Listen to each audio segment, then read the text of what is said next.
بسم اللہ الرحمن الرحیم الحمدللہ رب العالمین والصلاة والسلام علی اشرف الانبیاء والمرسلین وعلی آلہ وصحبہ اجمعین ومن تبعہم بإحسان الی یوم الدین۔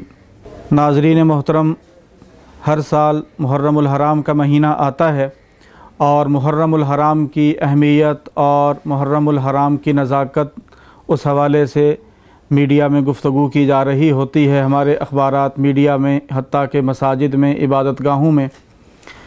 یقیناً محرم الحرام کا مہینہ یہ انتہائی عظمتوں کا حامل مہینہ ہے۔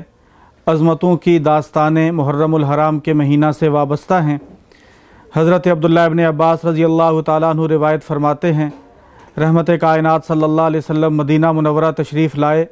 آپ صلی اللہ علیہ وسلم نے دیکھا کہ مدینہ منورہ کے یہود 10 محرم کو روزہ رکھتے ہیں۔ آپ علیہ السلام نے پوچھا کہ یہ 10 محرم کا روزہ تم کیوں رکھتے ہو؟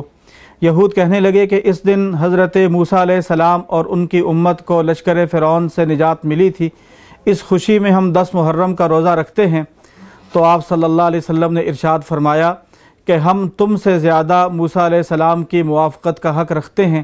چنانچہ آپ صلی اللہ علیہ وسلم نے بھی اور صحابہ نے 10 محرم کا روزہ رکھنا شروع کیا، اور پھر اس کے بعد جب آپ صلی اللہ علیہ وسلم کی حیات مبارکہ کا آخری سال تھا، آپ نے فرمایا کہ یہودیوں سے مشابہت اچھی نہیں، ہم 10 محرم کا روزہ بھی رکھیں گے جس طرح یہود رکھتے ہیں، اور ان کی مشابہت ختم کرنے کے لیے ایک دن پہلے ہم مزید روزہ رکھیں گے۔ اس سے اہل اسلام کو یہ سبق ملتا ہے کہ مسلمان دیگر اعمال تو دیگر اعمال، عبادات میں بھی اہل کتاب یہود و نصارہ سے، غیر مسلموں سے مسلمان مشابہت نہ کریں۔ اسلام کی تعلیمات یہ ہیں، ان کی مشابہت سے ہم بچیں۔ محرم الحرام کی عظمتیں، اس کے علاوہ محرم الحرام کی خصوصیات، صحیح بخاری کے شارح علامہ عینی رحمہ اللہ نے عمدۃ القاری میں چند خصوصیات ذکر کی ہیں محرم الحرام کی۔ حضرت آدم علیہ السلام کی ولادت وہ 10 محرم الحرام کو ہوئی۔ حضرت نوح علیہ السلام کی کشتی ایک عرصہ تک پانی میں گردش کرتی رہی، سفر کرتی رہی، اس کو جودی پہاڑ پر اگر قرار نصیب ہوا تو وہ 10 محرم الحرام کا دن تھا۔ حضرت ابراہیم خلیل اللہ، ان کی ولادت 10 محرم الحرام کو ہوئی، اور اسی طرح حضرت ابراہیم علیہ السلام کی ولادت کے بارے میں بھی ایک قول ہے کہ آپ کی ولادت 10 محرم الحرام کو ہوئی۔ حضرت موسیٰ علیہ السلام اور ان کی امت کو لشکر فرعون سے نجات ملی، 10 محرم الحرام کا دن تھا۔ اور پھر اس کے بعد حضرت ادریس علیہ السلام، انہیں آسمانوں کی رفعت بلندی حاصل ہوئی، 10 محرم الحرام کا دن تھا۔ حضرت یونس علیہ السلام کو مچھلی کے پیٹ سے رہائی ملی، 10 محرم الحرام کا دن تھا۔ حضرت یوسف علیہ السلام کو کنویں سے رہائی ملی، 10 محرم الحرام کا دن تھا۔ اور حضرت داؤد علیہ السلام کی توبہ قبول ہوئی، 10 محرم الحرام کا دن تھا۔ اور پھر حضرت عیسیٰ علیہ السلام کو آسمان کی طرف جب ان کی رفعت ہوئی تو یہ 10 محرم الحرام کا مہینہ تھا۔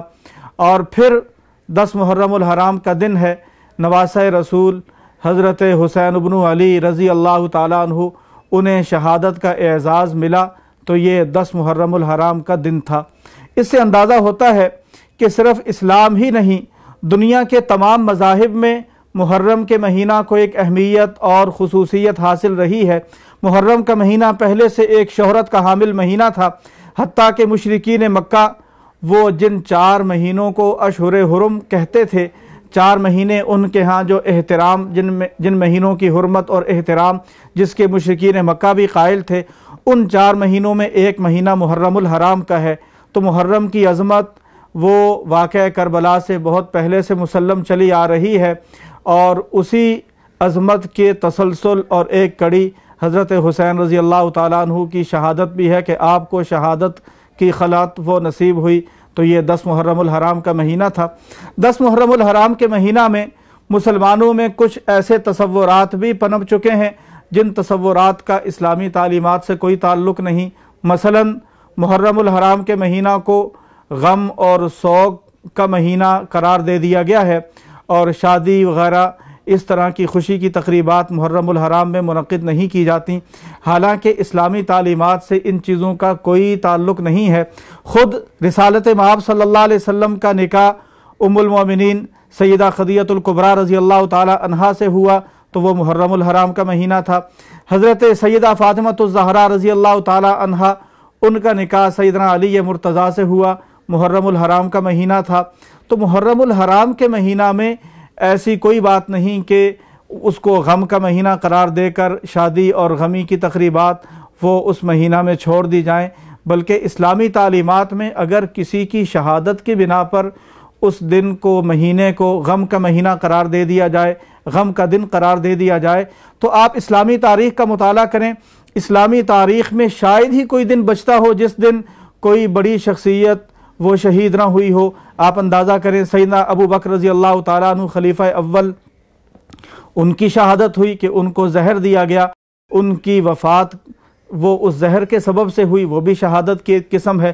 سیدنا فاروق اعظم رضی اللہ تعالیٰ عنہ وہ شہید ہوئے، سیدنا عثمان غنی شہید ہوئے، حضرت علی مرتضیٰ شہید ہوئے، پھر کتنے صحابہ ہیں، بدر میں 12 صحابی شہید ہوئے، 70 صحابہ احد میں شہید ہوئے، پھر یمامہ میں کتنے صحابہ شہید ہوئے، خندق میں، یہ جتنی جنگیں ہوئی ہیں تو یہ شہادت، حضرت امیر حمزہ رضی اللہ تعالیٰ عنہ وہ شہید ہو رہے ہیں، اور حضرت طلحہ، زبیر، عشرہ مبشرہ صحابہ میں وہ شہید ہو رہے ہیں۔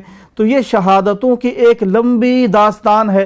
اگر آپ کسی کے یوم شہادت کو غم کا دن قرار دے دیں اور اس دن میں خوشی کی تقریبات کو آپ ترک کر دیں تو اسلامی تاریخ میں کوئی دن آپ کو ایسا نہیں ملے گا جس دن آپ کوئی خوشی کی تقریب منعقد کر سکیں۔